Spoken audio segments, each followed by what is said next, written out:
Good morning, adventurers. My name is Ben, and welcome to a morning show where I sit around, drink some tea, and talk about TTRPGs.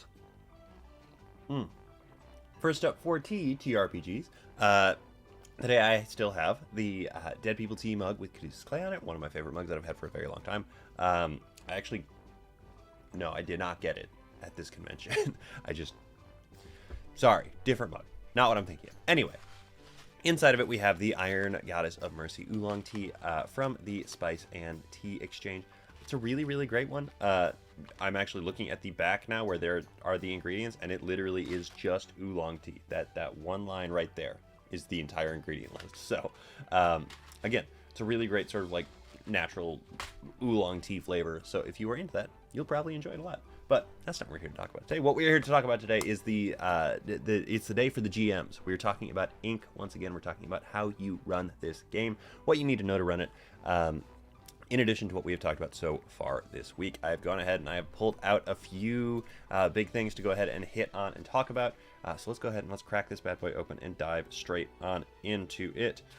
So the first thing that I want to talk about in how to run this game is movement and proximity. In general. So, the reason that I want to talk about this is because it's not you have a set amount of movement or you can move freely forever as much as you want to. It is because, specifically in combat, most of what we're talking about today hits combat instead of anything else. Because normally you can just kind of move freely as you would be able to in like 5th edition or something like that.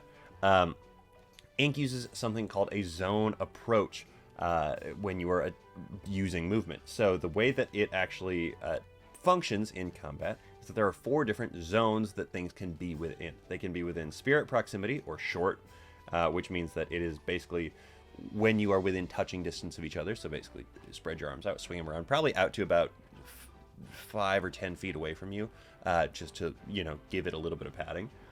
Shadow proximity, medium, represents the distance where shadows are within attacking distance of each other, up to 50 feet, or about 50 feet. Long, which is it represents the distance out of a shadow's attacking distance, but close enough for a shadow to sense the enemies, typically between 50 and 300 feet. And then distant represents distance beyond a shadow's ability to sense, even if their spirit can see or hear something further off. So, what is important about that one is that you might have noticed a couple of things that I was talking about in there. First and foremost, spirits can touch each other in short proximity. Shadows can attack each other in medium proximity, and in distant proximity, skipping over long, shadows can't sense anything, but spirits can probably see something. So, that is all very important for you to actually pay attention to when you are doing this. Basically, the way that these things interact with each other, during combat, it takes a spirit 1 round to move from a short zone to a medium zone, 2 rounds to move from a medium to a long zone, and 3 rounds to move from a long to a distant zone. So basically, it's a stepped out approach with that. Spirit movement obviously can be blocked by barriers and walls and stuff like that, because while yes, you are a ghost, everything in the world around you is also ghosty, so you don't get to just boop, straight through it or anything like that. You can climb over stuff as normal, and your shadow will always move with you, no matter what. A shadow can't move from one zone to another on its own, except for the fact that it can move freely between short and medium zones as long as they stay basically within those zones to their spirit. They can't just start hop, skip, and jumping out and around. But if the spirit stays in one place, it can be in any medium zone around it, or if the spirit moves, it will drag the shadow kind of along with it. Which is cool and not a bad little mechanic to have there, because it makes it so that you are not actively number crunching to try and make sure you're in the right spot quite so much, but it does let it actually be something that is restrictive at the same time. So it's a really kind of nice compromise, I think, to the way that they have movement systems in other games. In addition to movement, cover is kind of in this little area here, wherein you can use the environment around you as part of moving. For cover, partial cover and full cover are really the only 2 in here. There's no half, 3/4 full, like there would be in 5th edition. Half cover, or partial cover, will help you reduce damage. It will have all of the incoming physical damage, doesn't reduce any of the status tags that you might be getting. And full cover will basically negate an entire attack. So if you are behind full cover, something can't really hit you unless it says specifically that it can. Partial cover will reduce that damage by half. So that is the way, or those are the ways that movement can be useful and helpful to you, either getting to cover or just sort of like operating within the zones that are around you so that you actually know what is going on. Sticking with combat sort of stuff here, we're going to go ahead and we're going to touch on monsters real quick here. The monsters in this game are very interesting. Basically, the way that they have it split out here is there are two different types of monsters. There are greater fiends and lesser fiends. And then there are common monsters as well. But the ones that they actually want to talk about are the greater and lesser fiends. So the way that it ends up working is that you will encounter all kinds of monsters along your journey through the ink. But what you will end up with is sort of your milestones are going to be lesser fiends and greater fiends. Lesser fiends being these general monsters with a couple of additional sort of attributes put on them based on a table that you roll on or GM decision. And then greater fiends are ones that come with their own full stat block as part of their, setup here. So we're going to go ahead and we're going to take a look at just one or two of these little, these smaller monsters, just so that we can get an idea really quick. We'll just go ahead. One of the most general ones that they have in here is the Wandering Spirit. So let's go ahead and take a look at that. This is going to be like your baseline, the first thing you're going to kind of encounter as a fight. Their stat blocks look almost identical to the way that your spirits, or your shadows, stat block was set up. So the base damage, 3 for the Wandering Spirit. Base defense, 7. Stamina, 5. No powers. So basically, their base defense is 7, which means you have to roll over a 7 in order to hit them. They have a stamina of 5, so 5 health, and they deal 3 damage if they hit you. Which means that they will not take you out in a single round, but you have the full possibility of, if you have like 3 party members attacking one of them, just like knocking it straight out because they only have 5 stamina.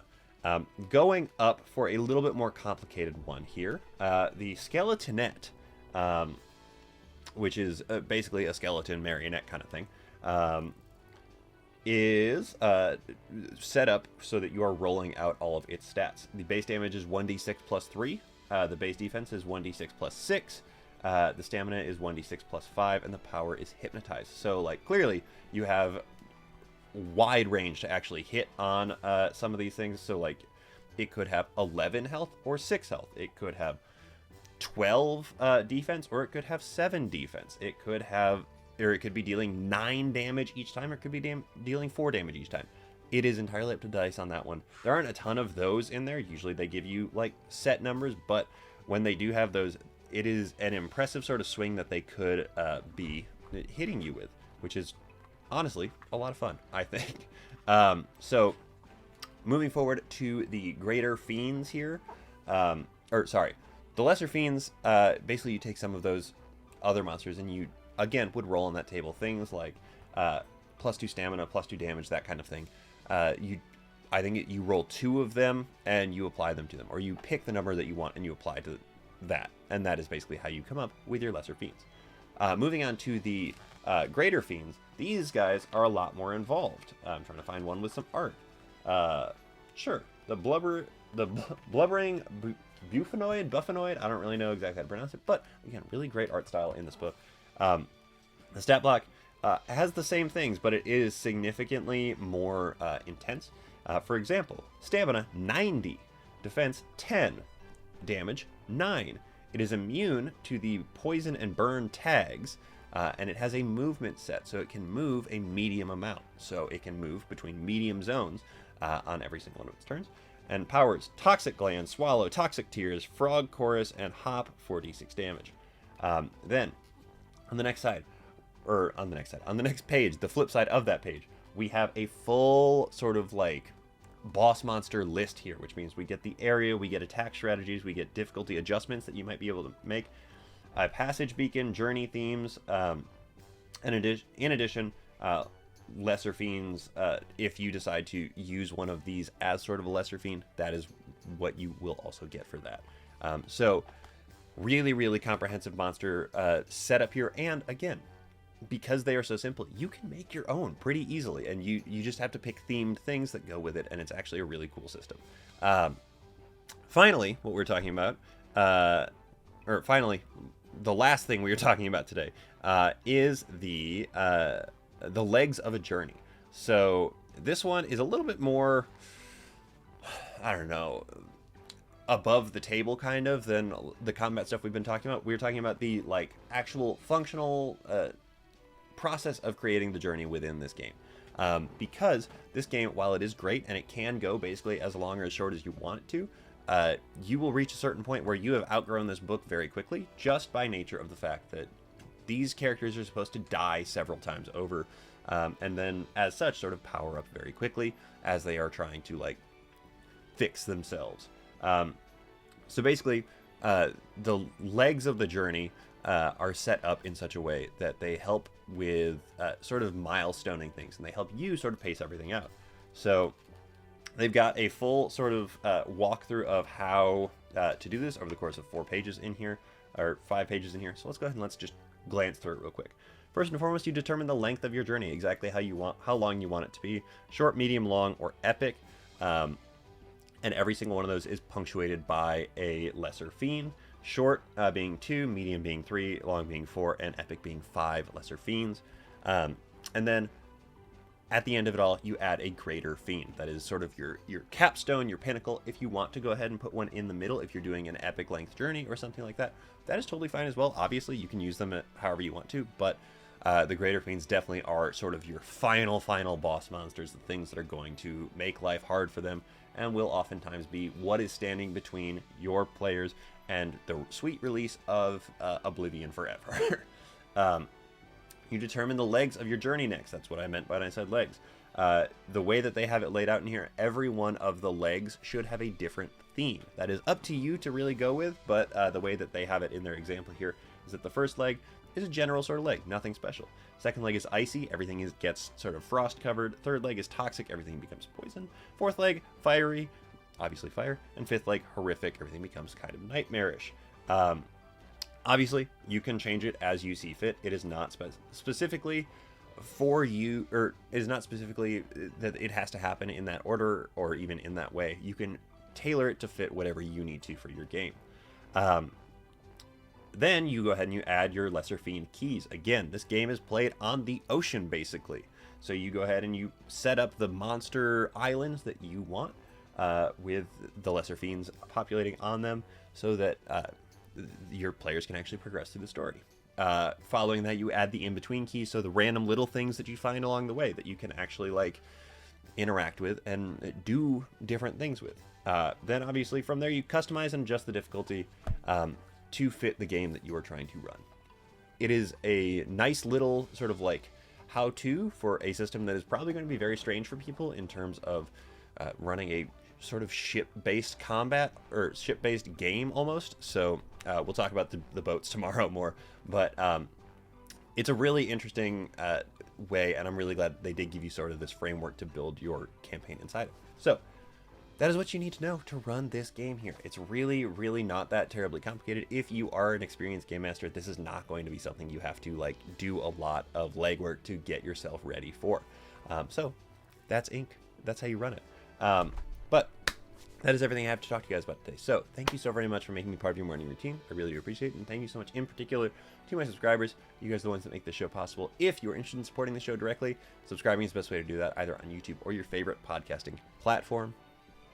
Thank you guys so much for your support. I really do appreciate it. And like I said, that's everything I have to talk to you guys about today. So with all of that said, don't forget everybody, drink tea, play TTRPGs, and keep on rolling.